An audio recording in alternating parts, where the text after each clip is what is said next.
Riders on the storm.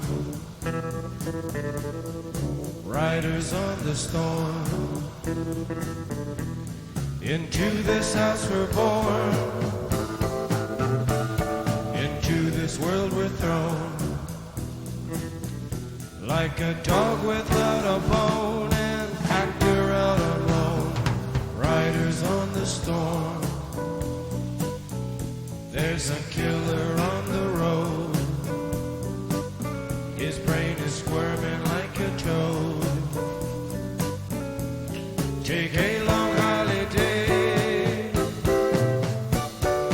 Let your children play. If you give this man a ride, sweet family will die. Killer on the road. Yeah.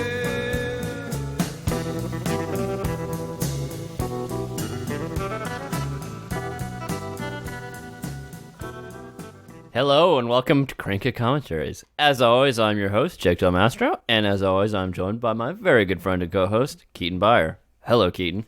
Give me some Crane. Or no, it's more like, give me some Crane. You want Crane? Give me some Crane. Well, I don't know if I can give you some Crane, but maybe I could give you some death. Give me some Death. So today, we are covering a ridiculous movie made by a ridiculous person. Just an outrageous film made by an outrageous person. Yes. It's okay. We're doing the fucking Doors movies. You could probably Just The Doors, man. The biopic of Jim Morrison. the Jim Morrison documentary. Made by Oliver Stone. Yeah, I was joking when I called it a documentary. By the way, it's not. It's certainly not. No. It's Oliver Stone's. In Oliver Stone's mind, it's probably It's in Oliver Stone's reality. Yeah. It's a documentary. Yeah, exactly. Yeah. If you haven't seen this movie, it's pretty fucking weird. It's about the Doors. If you don't know who the Doors are, this is going to be a boring episode for you. So, Keaton, yeah. tell me, do you like the Doors? Oh yeah, I'm a fan of the Doors. Yeah, I like the Doors. Yeah, Yeah, like they're a good I musical think they're group. a good band. Yeah, they're a, It's like exactly. I don't think they're like. They don't have the mystique that we'll get into that Yeah. this movie gives them, but they're just a good band. yeah, and They're a good blues band, and they do some yeah. other stuff. Unfortunately, this movie isn't about them. No, this movie very little has to do with the Doors, actually. Yeah, there's like some Doors music in it, but It's almost all Doors music. yeah, it's like But yeah. Well, let's get into the 5-minute summary because Yeah, okay. before we describe the movie any further, let's go through so yeah. If you probably know who the fucking Doors are. Everybody knows the Doors. All right. they're a rock band. Yeah, Yeah. exactly. Break on through. So yeah, are you ready to do the 5-minute summary? The 5-minute summary? Yeah, I think so. All right, let me know when you're ready and I'll start the 5-minute timer. All right. Let's talk about the weird scenes from inside Oliver Stone's mind. Yeah, and this is going to be a difficult one because this movie is not just like Jim Morrison's film at the beginning of this film. This film is not a linear. I mean, it kind film. of is. Things happen like It happens chronological, Yeah, but mostly. I wouldn't necessarily mostly chronological. Yeah. Anyway, you ready? yeah. All right, 3, 2, 1, begin. Okay, so you got Jim Morrison, who's like dropping out of film school because he can't make movies that people get, because exactly. he's too out there. Yeah. And he drops out of fucking film school and he hangs out with his like friend Ray. And he's like, yo, we should start a band because that's what we do, right? And then he's like, I like fucking weird shit. I like doing acid, like Doors of Perception, man. Let's call it the Doors. Just like acid. And so, just like acid. And so, like, then, like, they come up with this fucking song that, like, they basically cuts to them just, like, fucking with the band, Yeah, They're playing. Yeah. And they write, Light My Fire immediately. And, it's like, they get the song. And meanwhile, there's this lady, Pam, who's, like, into Jim because he stalked her. Yep, because he stalked her. And then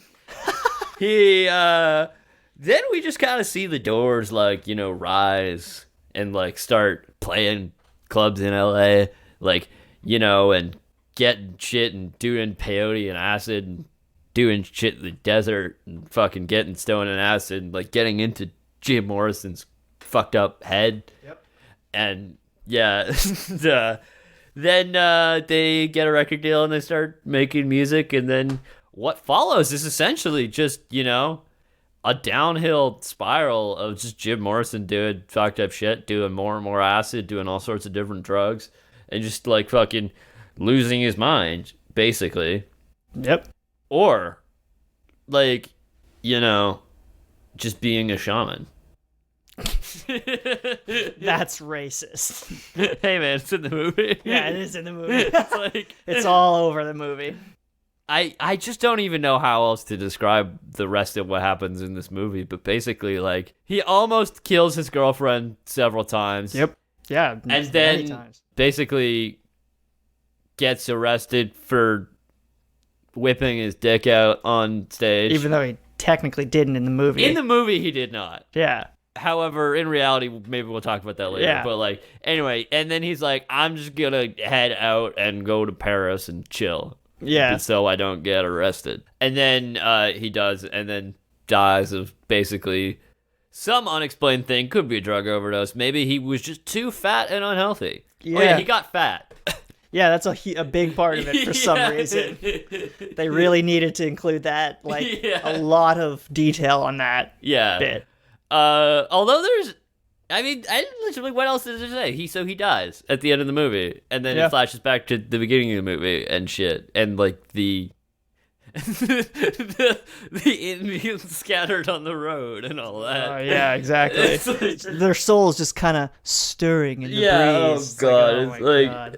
this movie's just. Yeah, I don't that's- know what else to say. You basically, you got the whole plot. Like, there's so many little things in there that just are a montage of just he meets Andy Warhol Oh, and yeah. shit in a really weird scene with Crispin Glover. Yeah, Crispin Glover's amazing in that. I got this phone to God, I like that. That's But- the summary. but I had nothing to say. Yeah. But yeah, that's basically it. Yeah, you got it. And it like parallels reality, but doesn't follow it. It is like a vaguely true story in that it follows the Things that happened. the vague rise and fall of the Doors, and like famous stories were included in there. Yes. But we'll get kind of all into that. What are your initial thoughts about this movie? Ridiculous. Well, we've got there. Yeah. It's like What? Why? it's just like I don't know how much like this movie is responsible for our like conception of like what the Doors were about yeah. versus like, you know, but it certainly took like a kernel of like fact Yeah. and just extrapolated it to a level which is just incomprehensible, and like it's like watching, it's somehow a really enjoyable train wreck. Yeah, that's exactly what it is. It's a Oh. really enjoyable train wreck. Because It's bad. This movie's bad. this is a bad movie, This is a bad 100%. movie. 100%. Yeah. But there are some good performances in it, and it's fun watch. Yeah, it's a really well-made, terrible movie. Yeah. Which is, like, I think how we've described it. But because, it's got like your classic like frantic Oliver Stone yeah, stoniness. all the, they really lead into the kind of psychedelic tropes that Yeah. in filmmaking. I mean, some more so, like they kind of Yeah. went further with it. I wonder if that had to do with Oliver Stone being stoned. Oliver Stone being on acid during this movie. Yeah. Was he on acid? I don't know what he was on. But He was on something. Yeah, I agree with you 100%. This movie is like a fucking train wreck, but you just can't look away. It's like each scene is, and some of the scenes are truly like awful. A lot of the scenes are like kind of Yeah. There's a few tiers. Let's go through the tiers here. There's scenes that are that are fully enjoyable because it's like just music, just kind of something interesting happening. Oh yeah, well then you have fucking scenes that are like just bad, but like not, cringy, just like, bad. And then you have some scenes that are, oh my god, the dialogue. Yeah, the dialogue is definitely the weakest part of this movie. That's the thing is the Yeah. The funny thing is I think that Oliver Stone is on the same page with us to some extent. Yeah, the dialogue is shit. Yeah, Yeah. and he probably Well, I think he described the word he described as problematic, but Yeah. we'll get into that a little exactly. bit more in a moment. Do we want to like just talk a little bit about who Oliver Stone is? Yeah, we should probably give a little bit of a background. Yeah, because like we've been introducing this guy and somewhat railing on him. Yeah, I would say fully railing. Yeah, but this guy is a wacko. Yeah, he's a crazy director. He's done fucking Platoon. Yeah. He did Wall Wall Street, Street, Born on the 4th of July, The Doors. The Doors, Natural Born Killers, JFK, Snowden, Yeah. Nixon. He really likes his U.S. politics. Yeah. And specifically being critical of them. Yeah, exactly. And he's very intense. Yeah. He actually started out like writing. I think most of his early films were like written for other people, like Scarface and stuff like that. Yeah. But before that, he was in the Vietnam War. Yeah, exactly. He went there intentionally. in 1967. This is how you know this guy's. It says here, this is what it says. In 1967, Stone enlisted in the United States Army and requested combat duty in Vietnam. He was there from September 1967 to April 1968. He was twice wounded in action. Yeah, wounded in combat twice. Received actually a bunch of medals, and then made several movies about the Vietnam War, as you probably know if you are a fan of Oliver Stone. Should we talk a little bit about his more recent work? Yeah, let's keep it vague, but you know, he's been associating with some unsavory characters, shall we say. Yeah. We might talk about that more next week, I don't know. Yeah. He's on the blacklist now, I would say. Yeah, like this guy is He's conspiracy minded. Yeah, he really likes his conspiracies. Yep. Yeah. So that's Oliver Stone. In a nutshell. In an extreme nutshell. Yeah. I don't want to go into too much detail about him, but he's a crazy person. Yes. Is basically what we're trying to get at here. Yes. He's a very intense, very crazy person, and if you look at a picture of him from his anywhere between basically 1975 till now, he's got a very wide-eyed look, like wide-eyed, high eyebrow. Yeah. Oh, and I should mention about the conspiracies. He claims he's not a conspiracy theorist, he's a truth seeker. Oh, he doesn't like this term, conspiracy.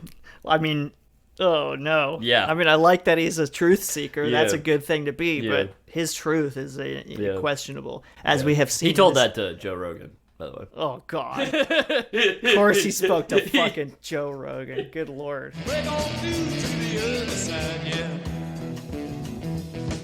So some more basic facts about this movie that are quite interesting is one of the main producers on this film is Bill Graham. Yeah, so if you are like kind of interested in like the 1960s music scene, then you'll have heard this name before. Yeah, you'll maybe know who Bill Graham was. If you want to like give Bill Graham in a nutshell. Basically, he is the 60s and 70s concert promoter. Yeah. And early 70s. Like the Grateful Dead, the Doors, the fucking like all the hippie bands you can think of in San Francisco. Because he had a venue in San Francisco and a venue in New York. Yeah, so there's the Fillmore East and the Fillmore West. So many famous like performances there, like, you know. Yeah, he just promoter of and Did he help organize Woodstock? Yeah, I think I don't know that he helped. He was brought in to like, you know, bring some musicians in, I think. But I don't think he actually did much of the actual festival organization, right? Like lineup organization. Yeah. Anyway, going down the rabbit hole, Bill Graham. He's so interesting that he ended up being involved in this because obviously, you know, he would be familiar with the Doors and the whole situation. He would have had a relationship firsthand. With them. Yeah.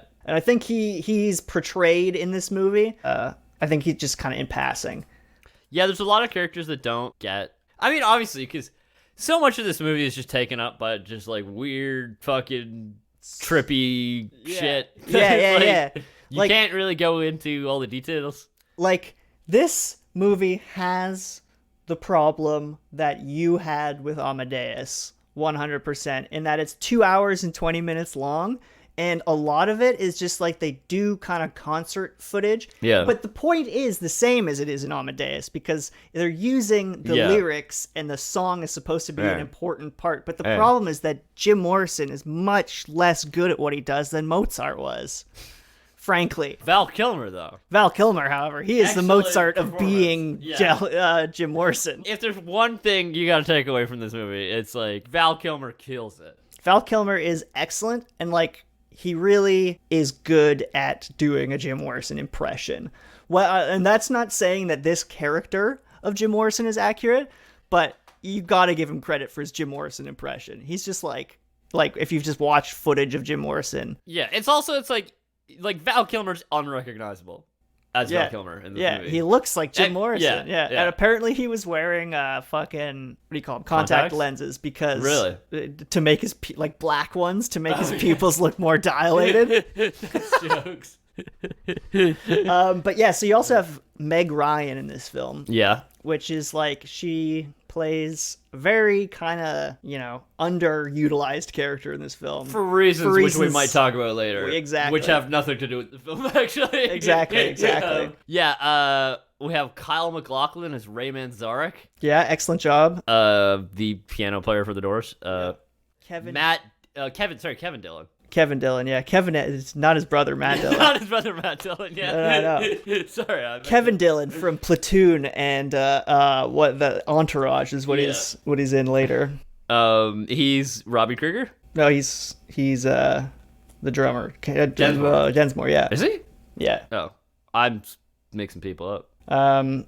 Frank Whaley was Robbie Krieger. Okay. Who's the guitar player?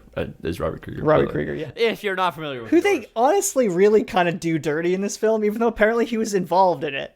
Like they make him seem like kind of a little bitch. They did. Yeah. I learned something true from this movie. What's that? That Robbie Krieger wrote Light My Fire. Yeah, it's true. Yeah. I didn't know that either. I didn't know that, but the Funeral Pyre lyric though is written by Jim, apparently. Is it? Yeah. Oh, obviously it's fucking written by Jim. That's why they did that little bit where he's like ad-libbing and he comes up with the line. Yeah, exactly. But yeah, so that was interesting. But yeah, no, Robert Krieger does go out like a little bitch. Yeah. Like a little bitch, like too much, like he wants to be like Jim Morrison. Oh yeah, but that he's scene like, where like basically Jim force feeds him acid. Yeah, that's so like, weird. That's a weird scene. I wonder if it happened. I mean, he probably said it did, which is why it's in the movie. Yeah. Because as we'll get into, he was one of the consultant basically people for the movie. So yeah, I guess we could just get into the fucking pre-production stuff. So, question. Yes. For the pre-production. Yes. Who wrote this movie? Oliver fucking Stone. Oliver fucking Stone. Yep. Written and directed. Hey, I also want to mention that he's also in the movie, but we might talk about what he does later. It was it was co-written by Randall Jansen. Okay. Who has basically worked on just a bunch of stuff. Anyway, but I think he was one of those guys that they bring in to kind of clean up a script. I think Oliver Stone did the heavy lifting of this script. Oliver Stone wrote his own reality. He did write his own reality, and we're looking at it in this fucking film. I've got so much stuff from this book about Stone by James Riordan. Yeah. It's called fucking Stone, The Controversies, Excesses, and Exploits of a Radical Filmmaker. Do you know what? I think this movie is somewhat autobiographical. Oh. Probably, yeah. It's like, probably, yeah. Like, I think all of his work is probably somewhat autobiographical. Obviously, especially the Vietnam stuff. Yeah, well, apparently he dropped out of Yale to write an autobiography, but he just come back from Vietnam, I guess. Right, so that's what he was probably going to write about, but who writes an autobiography? Yeah, who writes an autobiography at that stage? At like 23 or 24. Yeah, exactly. It's a really, it says a lot about the kind of person that you are, that you're ready to do that. Yeah. It's like, I've had this one, to be fair, going to Vietnam is something you could write a book about, but... Yes. But he made 3 movies about it. Yes, exactly.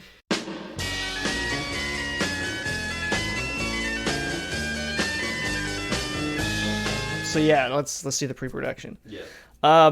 So basically, it starts the whole concept of this Doors movie. It precedes this film by many, many, many, many years. Basically, since the Doors were around, it was kind of knocking around that they might make a Doors movie. Apparently, Columbia owned the rights to it. To make a movie about the biography of the Doors? Yeah. Okay, because I know the Doors themselves were at some point trying to make a movie, which they allude to in this. Yeah, exactly, but no. Yeah. Which they do allude to for sure. They allude to a lot of stuff. They allude to that. But yeah, they couldn't get the project off the ground. Apparently, they just went through like a bunch of directors and actors, but they never really kind of. They didn't ask Oliver Stone. Well, here's the thing. Yeah. Is apparently in the like mid '80s, because they had asked like fucking every director you can think of. I'm trying to find the list here. They had pursued Brian De Palma, Martin Scorsese, William Friedkin, Walter Hill, Paul Schrader, Ron Howard, Barry Levinson, and Francis Ford Coppola. And they'd all approached over the years. And apparently they'd approached John Travolta. To be Jim. Yeah. Keanu Reeves. To be Jim. Yeah. Michael O'Keefe, Gregory Harrison, Charlie Sheen, Richard Gere, and even Tom Cruise. Just imagine Charlie Sheen as Jim Morrison. Yeah, I just imagine. Yeah. Just imagine. Apparently, even at one point, fucking Bono wanted to make a Jim Morrison movie. Like, this is kind of separate. He looked into making a Jim Morrison movie. And then I assume he found out somebody else had the rights already. Yeah, exactly, probably. But did he want to be Jim? That's a good question. Probably. I could see that. I could see it being fine. No, I could see him playing Jim. I don't see the movie being good. Oh, the movie's going to be just, as bad as, worse than Val Kilmer, but... This movie got made and it was shit. It is shit, yes. Yeah. Apparently, one of the people they reached out to was fucking Stone, and this is hilarious. Apparently, one of the producers was like, "Yeah, we called Oliver Stone, but he never got back to us." Oh, and then eventually he did. And then Stone basically throws his fucking assistant under the bus. Yeah, he's just like, "I never got the message." No, you were just too fucking stoned. Probably, yeah, exactly. You're probably out of your fucking mind. Yeah. But eventually, a new producer kind of comes into Columbia and starts kind of working on it again. Sasha Harari. And they want Oliver Stone again. This is kind of when Bill Graham gets involved and like gets a bit more independent.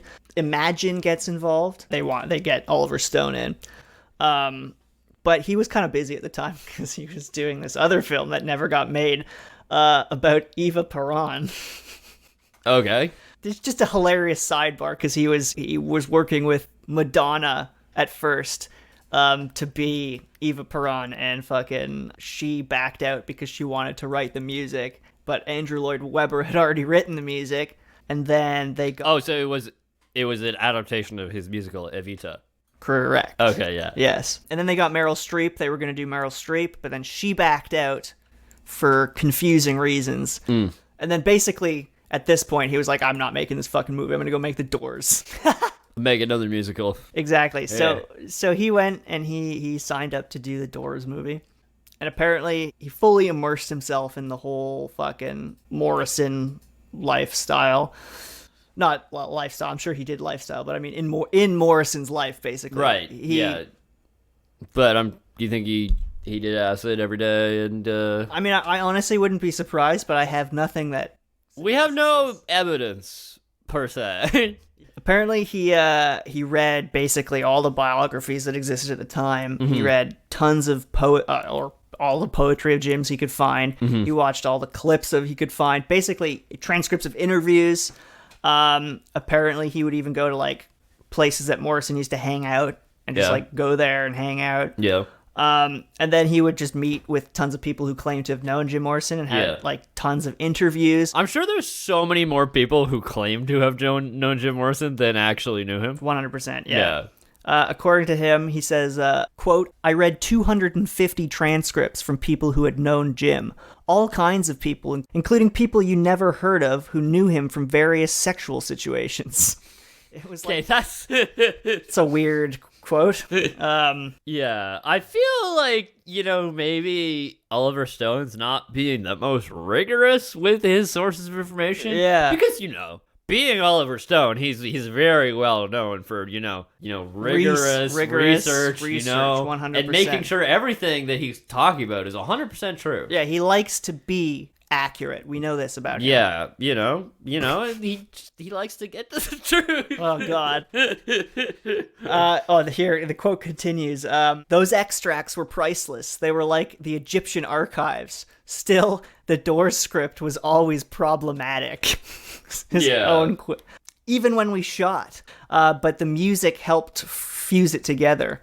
Yeah, you can kind of see that when you watch the movie, that it's just like, oh, we don't know what's gonna happen, so we just start playing a song and something happens. Yeah, totally. And that's he. So basically, he was just like, yeah, I basically wrote it like it tried to be a Jim Morrison poem. I tried to make the whole thing a Jim Morrison poem. You succeeded. You did succeed. It's terrible. Makes very little sense. Uses random words at random times that are not what they're supposed to be. And he even says he wrote it, quote, quickly that summer. He says he wrote it around the songs. Right. He picked the songs he wanted to be, and he would use that as a mood to write scenes and stuff. Right. As a result, I'm sure many things happened out of order to how they happened in reality. Yeah, probably. Yeah. As I was saying to you earlier, but this is kind of important for this film. So Jim Morrison dies. Yeah. Right, in 1971 or something, and all his estate is transferred to Pamela Courson.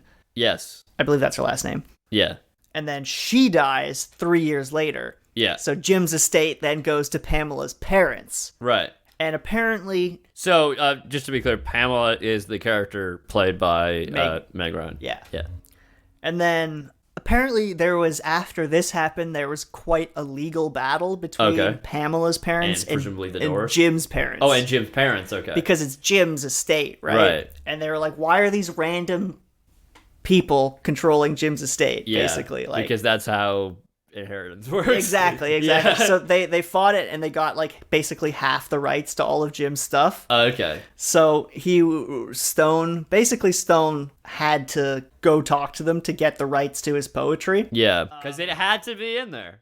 Exactly.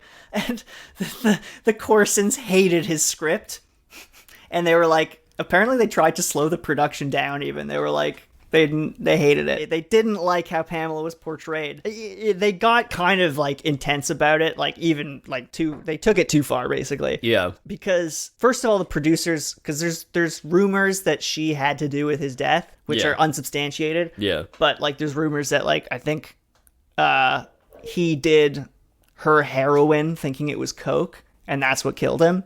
And then she covered it up. I'm pretty sure it's not known exactly. Well, exactly. I read a whole thing about it. The actual Wikipedia page on his death is weird because it's really nobody knows how he died. It's listed as heart failure, but nothing. Nobody did any real autopsy. Nobody did So for all we know, it could have just been I'm sure it was probably a heart attack brought on by many factors. Exactly. That's probably what he was probably on a lot of drugs because he was not healthy. No. That's kind of what it is, though. Is that's why the 27 Club is kind of a thing. I think it's kind of the period in your life, which we're in right now. Yeah. That where your body stops being able to handle all the drugs as well. Right. So I think your heart kind of starts to just Yeah, maybe. I don't know. Apparently, the Morrison family didn't even read the script. Yeah. They were just whatever, I don't care. Just fucking make the movie, give us some money, fuck off. Yeah. Well, I feel they long since lost the ability to control the image of Jim Morrison. That's an excellent way of putting it, because the quote in this book is literally, they knew better than anyone else the power of the Morrison legend and their inability to stop it. Exactly. So it's whereas I feel Pam's parents, they were hanging on to the record. Well, no, but also nobody knew really that much about her, right. So it's point. Whatever. So I guess they didn't want to slander her. They didn't want to allow Oliver Stone to slander her. Exactly. Yeah. So it's I don't really know one way or the other, and I don't think anybody actually knows publicly what the whole situation was with her. I don't want to say whether or not Oliver Stone's vision was correct. Yeah, it is really hard to like actually say because like the character was so censored and his vision's so skewed already that it's like who knows what the actual person was like. Who knows? Yeah, she sounds like. Regardless, I guarantee you, it was not the character that made it to screen. No, 100% not. Yeah, no, I guarantee that character was 100% inaccurate. There was also the other character who was like the Wicca priestess. Her. Apparently, she took issue with this movie too. Yeah, Kathleen Quinlan. That's the actress, right? Yeah. I think the character was like Patricia Keneally or something. I don't even remember her name. Yeah. What did she say about it again? What did you say? She just didn't like it. Yeah. She thought she was portrayed badly, which I don't really blame her for. I mean, she was portrayed badly. And so I think Oliver Stone actually commented that he's like, yeah, maybe I should have just changed the character's name. Yeah, maybe you should have changed the name. Although, ironically, she had a cameo in this movie. Oh, really? Yeah. Who did she... So at the, that weird wedding ceremony... Oh, she was the woman holding the sword? Yeah. That's so weird. Yeah. Yeah, she's pretty weird, it seems. Yep, before witnesses. They got married in that weird hand-fast... so that's real. That's real, from what I understand. Yeah, she said Stone's fiction bore little or no resemblance to the people she had known or the events they lived through. Which is backed up by other people who've been in this. Yeah. Who were in this movie. Yeah, so it's probably true that this isn't a particularly accurate film. But yeah, that's kind of clear. Oh yeah, they also talked about the guy who played their manager, or the guy who was the manager rather, Bill Siddons. What he said is the script focused, quote, virtually exclusively on the more sensational side of Jim's personality, and not the man I knew, a bright, warm human being who actually gave a shit about some people, is what the manager had to say about it. Yeah. Although he did agree to be depicted in the movie. Yeah. But that's what he said about the screenplay. Oh, so he said that and then was in the movie. And then was in the movie, yeah. Oh, he wasn't in the movie, but he was depicted in the movie. Okay, sorry. Yeah. Yeah, maybe he thought it would turn out better. Maybe, yeah. I mean, I think that's probably what maybe he thought he could control the stone. That's foolish. Nobody controls Oliver Stone. Nobody controls the Oliver Stone. Carves his own path. Exactly. Actually, kind of interesting, little side story. He tells this story. Yeah. So in the 1970s, he made a film, or he wanted to make a film called Break, I believe. I don't know if he actually made it. Did he succeed in making that film? I don't think so. That doesn't sound like a movie I've heard of. No. But what about it? Anyway, apparently he wanted Jim Morrison to be in this film, and this is when he's still in college. So apparently he sent Jim Morrison a script for the film, and allegedly this script was uncovered. He came across the script again in Jim Morrison's through Jim Morrison's That's kind of weird stuff. Yeah. Apparently he had it in Paris. Were there notes? No, I don't think. Okay. I don't think there's anything like that. That would be so weird. If the last thing he was reading, if he was writing notes in the margins or something like that. Do you think Oliver Stone killed Jim Morrison? Do you think he read the script that he was trying to write and thought it was so bad that he had a heart attack? I don't know. It's neither here nor there. I'm just asking questions, man. Yeah. Just like Oliver Stone. Oh God. Yeah. Oh God. Yeah, fucking. Just asking questions about, CIA orchestrated coups. Oh, God. It's yeah. Yeah, so let's talk about fucking Rayman's arc now. Yeah.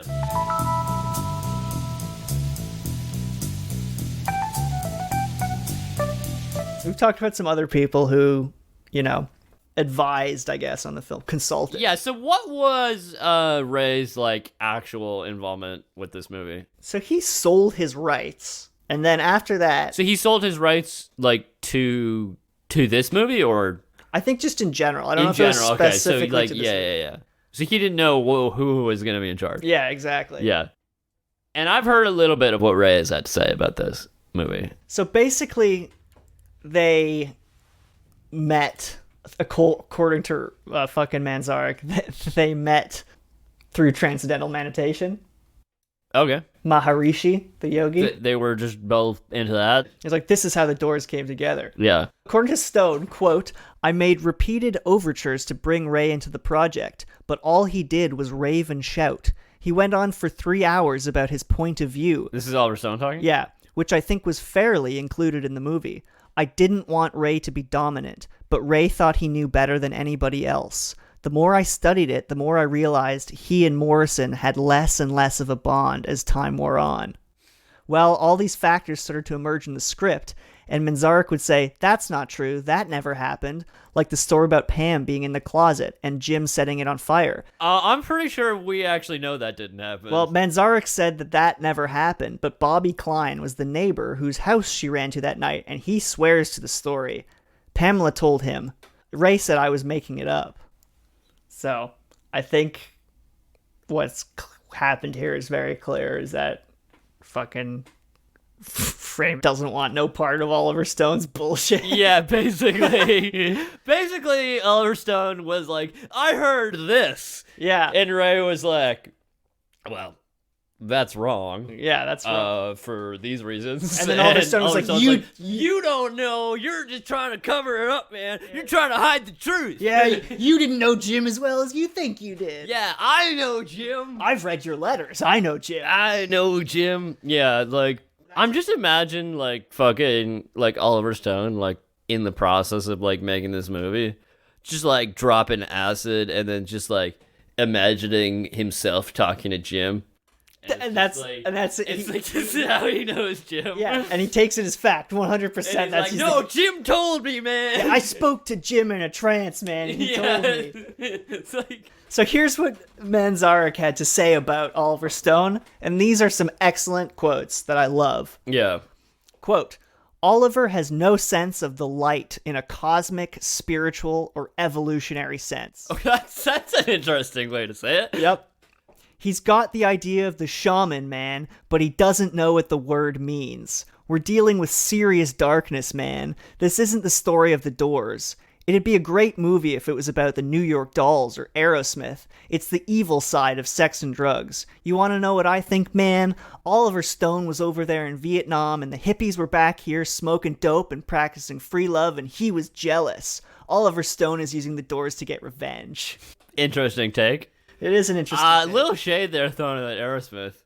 Yeah, it is. Although, I bet you if you asked Aerosmith, they were like, yeah, that'd be accurate. Yeah. I bet you what was the year? 1987? Yeah, probably. Yeah, It's fair like, enough. yeah. Fair enough. Yeah. So yeah, apparently that's all that fucking Ray had to do with the film, is they had a couple conversations. They had a couple conversations. Ray refuted some things that Oliver Stone thought were true. Yeah. Which were probably not. Yep.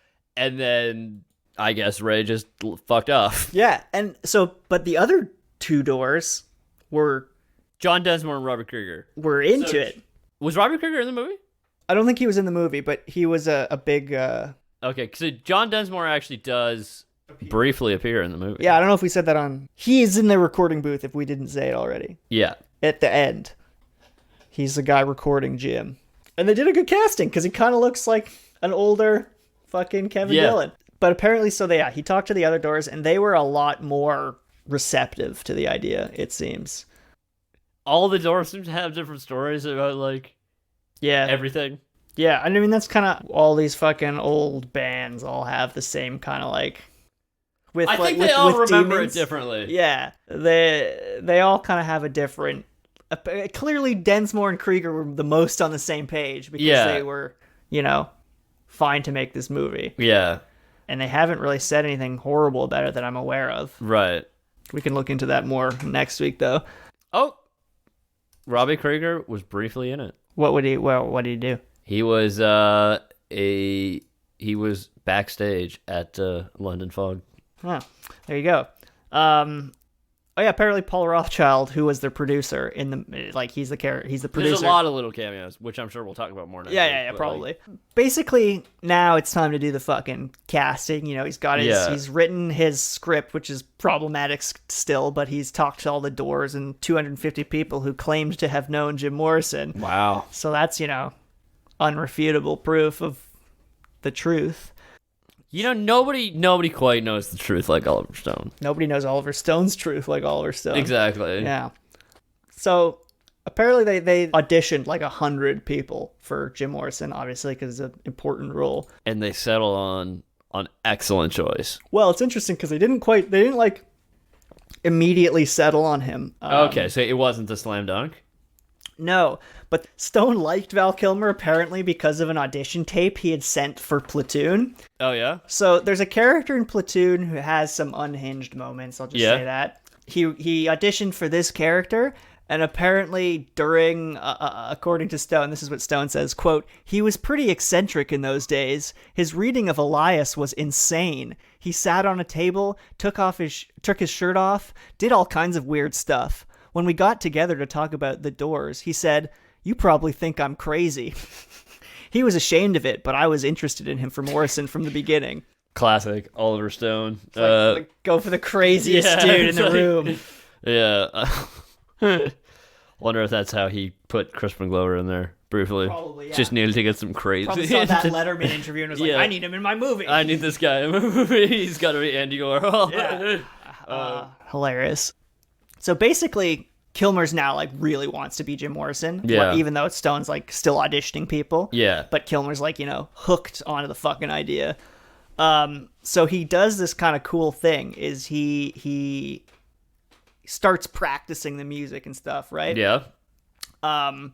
And he produced his own video of him doing a Morrison impression on camera, and he like sang and stuff, and he did 4 Doors songs. He did The End, Roadhouse Blues, LA Woman, and Peace Frog.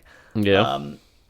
And he did that. He just did this whole fucking video, and apparently, it was super good, and people thought it was awesome. And they showed it to Stone showed it to Rothschild, the actual Doors Paul producer. Rothschild, producer for the Doors, yeah. Yeah. And he was like, well, fucking, why don't you take Kilmer in and I'll put him in front of like the masters. Yeah. And we can like, and then we'll like, yeah. So they tracked Kilmer into the studio over the Doors masters, which I think is so cool. Yeah. And so Rothschild produced Val Kilmer as Jim Morrison. Yeah. It's so interesting. Like, Yeah. I really like that. So this was really like impressive, because he was like really doing a good, even on tape with Rothschild producing, it was sounding good. And apparently it was like finally it was like, okay, we're doing Val for sure. Yeah. When apparently they were playing one of the tapes to the Doors. Yeah. And they were like, sorry, is this Val or Jim? Like, who are we listening to right now? Yeah. And he was like, oh, okay, he's good. Which member of the Doors was it? They don't say. All right, who do you think it was? Krieger. You think it was Robbie Krieger? Because he's a little bitch. According to this film. He's welcome to come on the show and prove that Robbie, come on the show, defend yourself. Prove to us that you're not. Prove to us you're not a little bitch. So they hire Kilmer. Kilmer starts like kind of getting into the role, but apparently Oliver Stone sat Val Kilmer down and was like, if you start being a method actor, like if you method act Jim Morrison and are Jim Morrison at any time that we're not rolling, we're fucking done. So he didn't want him to be Jim Morrison in the trailer, only on camera. Well, you know what? I think that's good advice. That is pretty good advice. Like, from what we see, or at least to be Oliver Stone's version of Jim Morrison. Yes. Have you seen the film The Man on the Moon? About Jim Carrey doing the Andy Kaufman movie that he did? No.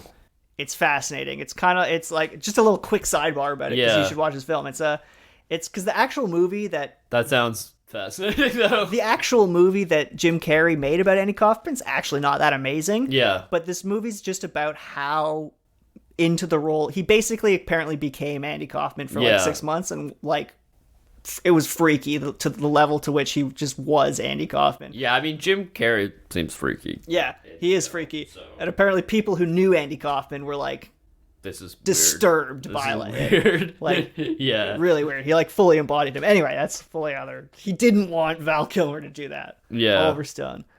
So let's return just quickly to what you were talking about earlier about the idea of the Corson family. Yes. They didn't like the script. They didn't like how Pamela was being portrayed. We have a little quote here that might, give you a little bit of an idea as to why they might. So where did you find this quote, Keith? It's from the book I've been quoting this whole time. The book by James Riordan. Okay. So, Stone's screenplay contains some particularly outrageous sexual scenes. And there was talk that willingness to do nude scenes was a primary consideration for any actress being hired. Richard Rutowski cites this as another example of Stone's commitment to the artistic process. He's willing to risk humiliation and attack, even though he's very sensitive to it. When he was doing The Doors, there was a scene where Jim and Pam were talking about death. No shit. Which one? Yeah. Okay, yeah. Jim and Pam were talking about death, and Jim says, "Bend over, your cunt is mine." Tell me your cunt is mine. And in the scene, Pam bends over and spreads her cunt and says, "Fuck me, Jim, fuck me." So, yeah, there you go. Imagine being her parents reading that fucking line. Yeah, and then, yeah, I get it, why they were like, nah, you need to tone this down. Yeah, like, this is no. But as a result, like, the character just ended up being a fucking wet blanket. Yeah, well, apparently they didn't even want her to be shown doing drugs in the movie. I feel like that's kind of hard to avoid. I don't actually know that you see Do her that. doing It's drugs. implied. No, wait. You see her on drugs, but I don't know that you see her doing them. Does she not pop a tab of acid? You don't see her take it. You I don't. think. I think you just see her on it later. I might be wrong about this. We'll have to I'm go. We'll have to talking come about back. a specific scene. Is it the one? Where they're about to have Thanksgiving dinner. That's the one I'm thinking of too. I don't think she actually. You see her take it. We'll have to go through this and okay. figure out, because it'd be interesting if she actually didn't. Like, again, she's clearly on drugs many times in the movie. But does she take them in the movie? I don't know. Maybe they don't. But that seems like an odd concession to make. Does seem like an odd concession to make, but I mean, I guess if you really wanted that horrible poem that opened the fucking movie, then No, because I mean, she's clearly on drugs in the movie. yeah, exactly. Yeah, it's true. Apparently, like the casting director was named Riza Brahman Garcia, Okay. and she apparently got phone calls from managers saying, "Do you realize that this is pornography?" And Oliver is asking girls to give him blowjobs in the auditions. How could you work on a movie like this? And I'd say, "Look, I was in the room. All that happened was the girl had to say, quote, 'My cunt is yours,' and kind of bend over. I mean, big deal." Okay. People were so bent out of shape about that in this town. So this is kind of like, it just seems that he was being a bit aggressive in the auditions. If you're getting numerous phone calls from managers, like, upset about it. Yeah. Like, because this is not the most sexual movie that had been made in fucking 1991. No, but it's like, I guess it's on the edge, but yeah.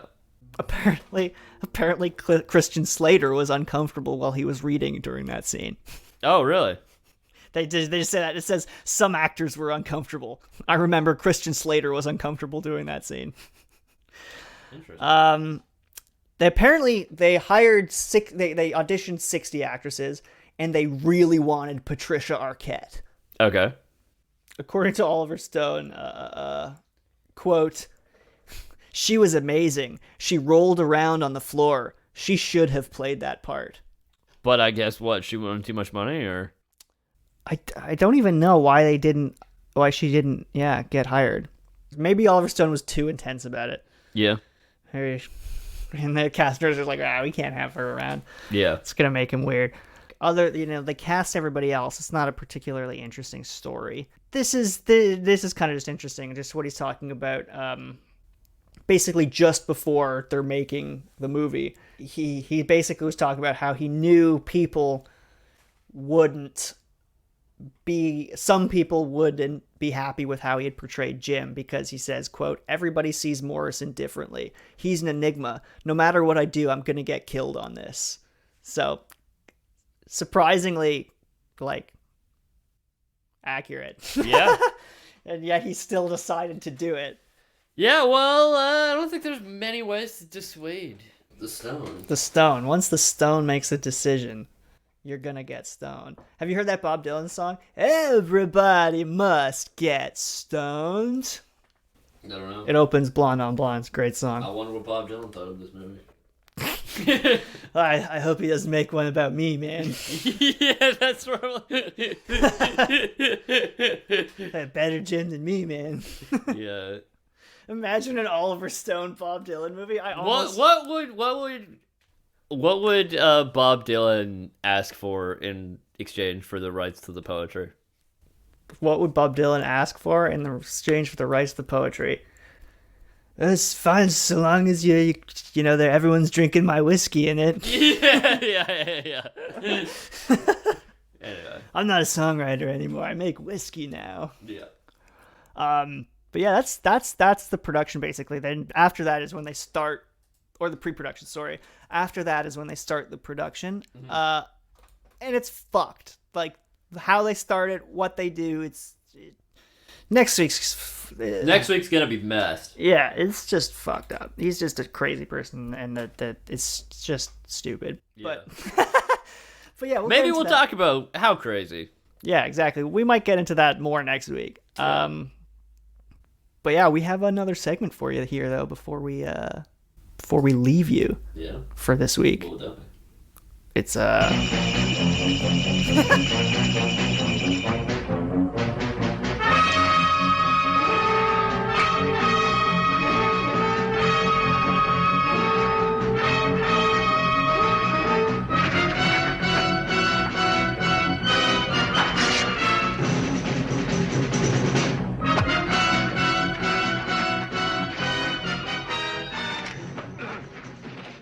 What do you think? What do I think? I think there's gonna be a lot. This is Okay. like, I think there's a lot of people in this movie. There's a lot of kind of bit actors in this movie. Yeah. So I bet there's some first degree connections here. Well, there are two. Two First first degrees. degrees. Sick. And actually, I technically could have made it 3 first degrees if I pulled the same trick I did with the last movie. Oh, with Who's on TV? Yeah, right. Yeah. With Ed Sullivan or whatever. No, Adolf Hitler. Oh, even Yeah. better. Even better. Yeah. Oh, yeah. There's a brief scene of Jim's movie. In Jim's movie. Movie where it plays like fucking, I don't know, some fucking Hitler speech. Huh, Hitler plays himself in Star Trek. Didn't know that. Yeah, Hitler plays himself in Star Trek. It's presumably archive footage, uncredited. Yeah, I guess so. Imagine crediting Hitler as himself in something. I don't know. That would be so ridiculous. Do you think there's a Hitler estate?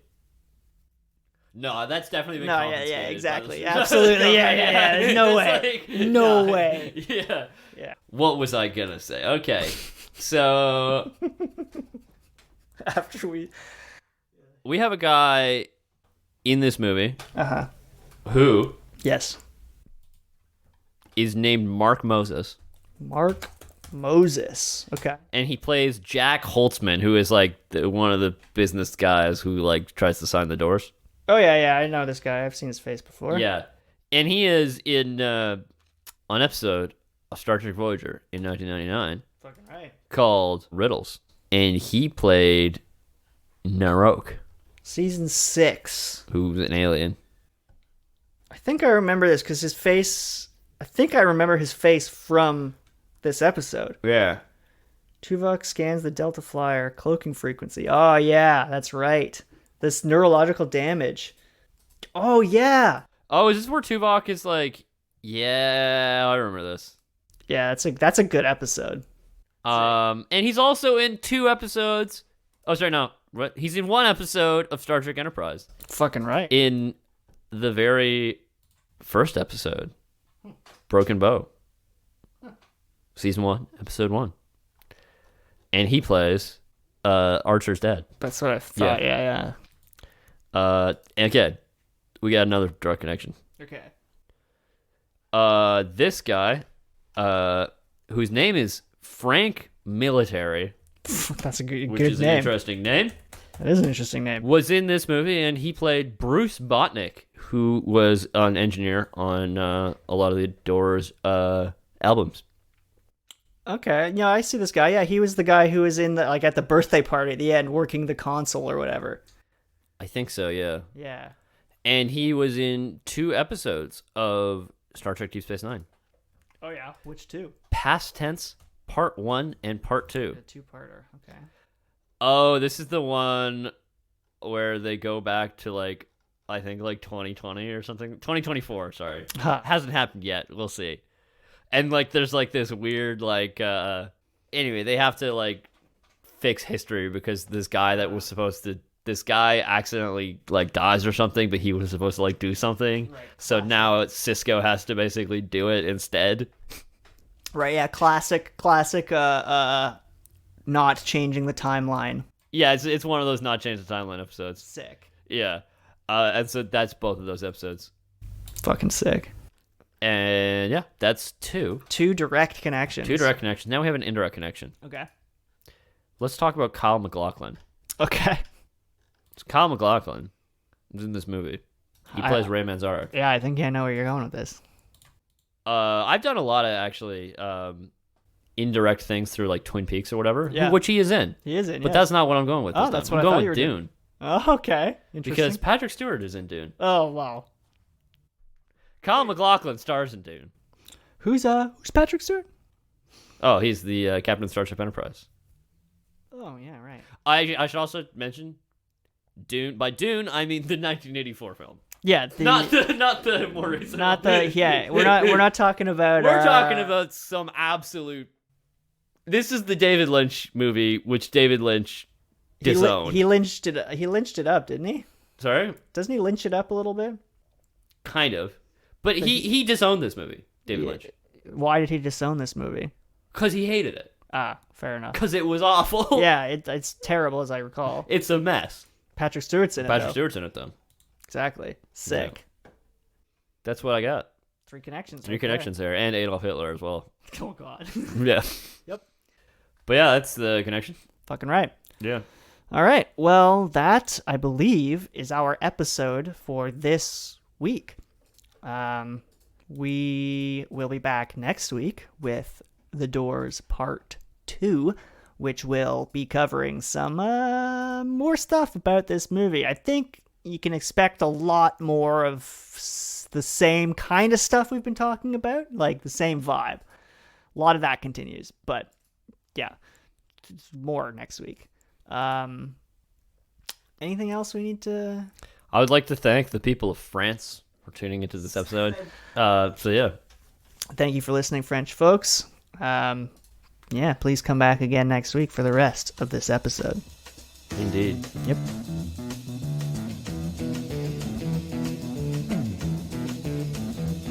You know the day destroys the night, night divides the day.